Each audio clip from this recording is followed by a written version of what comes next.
ভোটাধিকার নিশ্চিত করে ফলাফল সাথে করে ঘরে নিয়ে গিয়ে আপনারা রেস্ট নেবেন। সে পর্যন্ত শরীরের শক্তিতে না তুলেও মনের শক্তি দিয়ে লড়াই করে যেতে হবে। এবারের নির্বাচনের মধ্য দিয়ে 11 দলীয় জোট আপনাদের এই আসনে ডাক্তার আব্দুল আহাদের মতো আমাদের অত্যন্ত একজন যোগ্য প্রার্থীকে মনোনয়ন দেওয়ার মাধ্যমে এবং যদি আপনারা তাকে বিজয়ী করে নিয়ে আসতে পারেন, এর মাধ্যমে আপনাদের এই বঞ্চনা, এই অভাব, এই মনোযোগের অভাব, এই আঞ্চলিক বৈষম্য দূরীভূত হবে ইনশাআল্লাহ। প্রিয় পার্বতীপুরবাসী, আমরা দেখি কোন কোন রাজনৈতিক দল এখন আমার দেশের কৃষক কার্ড দেওয়ার কথা বলে, কিন্তু আমরা যদি অধিক অভিজ্ঞতার দিকে তাকাই, আমাদের মুরব্বীরা এখানে আছেন, আপনারা সদস্যকে দেখেছেন, আমরা ইতিহাস পড়ে শিখেছি। বিগত সময়ে তারা যখন ক্ষমতায় ছিল, সারের ন্যায্য দাম পাওয়ার জন্য যখন এদেশের কৃষকরা মাঠে নেমেছিল, সেই কৃষকদেরকে তারা গুলি করে হত্যা করেছিল। মুরব্বীদের মনে আছে না? আমরা দেখেছি যখন বিদ্যুতের জন্য বিভিন্ন এলাকার মানুষজন আন্দোলন করেছিল, তখন সেই মানুষের উপর প্রশাসন গুলি করে তাদেরকে হত্যা করেছিল, শহীদ করেছিল। বাংলাদেশের মানুষ ইতিহাস ভুলে যায় নাই।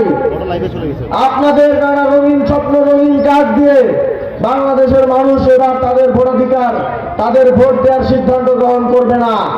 আপনাদের বিভিন্ন প্ল্যানের কথা শুনে বাংলাদেশের মানুষ তাদের ভোট দেওয়ার সিদ্ধান্ত গ্রহণ করবে না। গত 17 মাসে আপনাদের কার্যক্রম দেখে বাংলাদেশের মানুষ ইতিমধ্যেই প্ল্যান করে ফেলেছে কাকে ভোট দিতে হবে, কাকে ভোট দিতে হবে না। আমরা 11 দলীয় জোটের পক্ষ থেকে স্পষ্ট করেছি,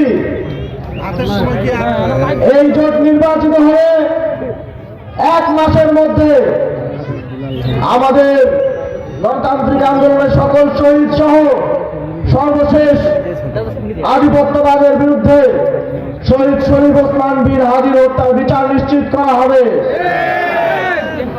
আমরা বলেছি, সীমান্তে আগ্রাসনের শিকার আমাদের বোন ফেলানি সহ যত হত্যা করা হয়েছে, গুলি করে পাখির মতো আমার দেশের জনগণকে মারা হয়েছে, আর কোনদিন সীমান্তে কেউ, পার্শ্ববর্তী দেশের কেউ আমার দেশের জনগণকে হত্যা করার সাহস করতে পারবে না।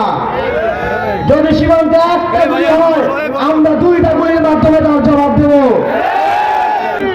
কোন কোন স্থানে তারা বাংলাদেশের জনগণকে হুমকি দিচ্ছে, যদি এবার ধানের শীষের বাইরে ভোট যায়, তারা নাকি জনগণকে দেখে নেবে, তারা নাকি গোয়েন্দা লাগিয়ে রেখেছে। আমরা মিডিয়ার মাধ্যমে দেখতে পাচ্ছি, তারা বলছে একটা ভোটে বাইরে গেলে তাকে নাকি দেখে নেওয়া হবে। আমরা এ ধরনের কথা শেখ হাসিনার আমলে শুনতাম। আপনারা 18-24 নির্বাচনে এ ধরনের কথা শুনেন নাই? 24 নির্বাচনের 6 মাস পরেই কিন্তু তারা তাদের পরিণতি পেয়ে গিয়েছে। আমরা যখন গ্রামে গঞ্জে যাই, যখন মানুষের সাথে কথা বলি, তখন আমরা তাদের মধ্যে শুনতে পাই, তারাও বলেন যে যদি কেউ আবারও কেন্দ্র দখলের মাধ্যমে, আবারও ভয়ভীতির মাধ্যমে ক্ষমতায় আসার পায়তারা করে, তাহলে তাদের পরিণতিও দিল্লিতে পালিয়ে যাওয়া শেখ হাসিনার মতো হবে।